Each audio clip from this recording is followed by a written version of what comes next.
दोस्तों, कोई भारी सामान उठाना हो या करना हो कोई ताकत वाला काम, इन दोनों जगह आपकी मजबूत कलाई से आपकी फिटनेस का पता चल जाता है।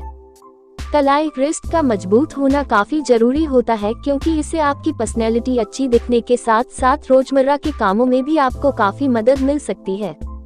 आप चाहे वर्कआउट कर रहे हो या फिर कोई घर का काम कर रहे हो, यदि आपकी कलाई कमजोर होगी तो उसमें दर्द होने लगेगा या फिर उसमें चोट लग सकती है।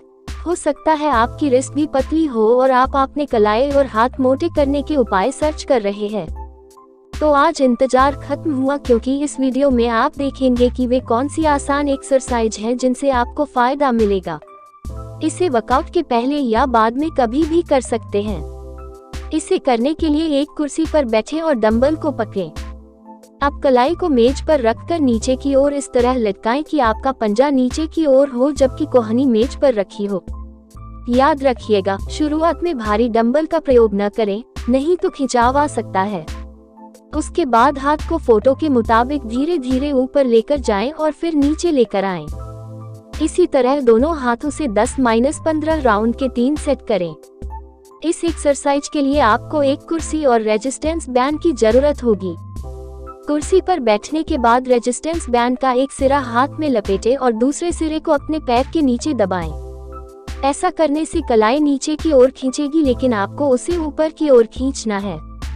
इससे कलाई स्ट्रेच होगी और धीरे धीरे मजबूत बनेगी।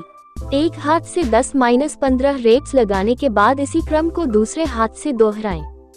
इस एक्सरसाइज में बारबेल का यूज किया जाता है।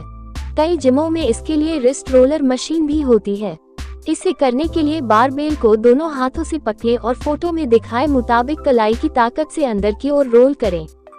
ऐसा करने से आपकी कलाई और फोरआर्म पर लोड आएगा। जब 10-15 राउंड हो जाएं तो दिशा बदल दें, फिर बाहर की ओर रोल करें और 3 सेट करें। इसे करने के लिए अपने हाथ में सॉफ्ट गेंद पकड़कर जोर से दबाना है। फिर कुछ सेकंड रुकने के बाद पहले की स्थिति में आएं।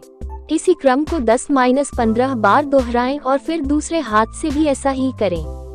दोनों हाथ से 3-3 सेट करें। ऐसा करने से आपकी कलाई के साथ अंगुलियां और फोरआर्म पर भी टेंशन क्रिएट होगी। इस एक्सरसाइज करने के लिए आपको हैंड ग्रिप स्ट्रेंथनर की जरूरत होगी जो फोटो में दिखाया गया है। इसे हाथ में पकड़ें और इस पर लगे हैंडल को दबाएं। इससे कलाई और अंगुली पर लोड आता है। देर तक करने पर आप सोरनेस को फोरआर्म पर भी महसूस कर सकते हैं। एक एक करके दोनों हाथों से इसे दोहराएं। याद रखें कि इसे अंदर की ओर दबाने के बाद 1-2 सेकंड होल्ड करें और उसके बाद ही पुरानी स्थिति में आएं। इन वर्कआउट्स को ट्रेनर की सलाह के मुताबिक अपने एक्सरसाइज प्लान के साथ फॉलो करने से कलाई की मजबूती और मोटाई बढ़ सकती है। ये बात जानना भी जरूरी है कि barbell dumbbell workout, pushups, chin ups या कोई भी एक्सरसाइज करें, अधिकतर एक्सरसाइज से कलाई पर जोर आता ही है। दोस्तों,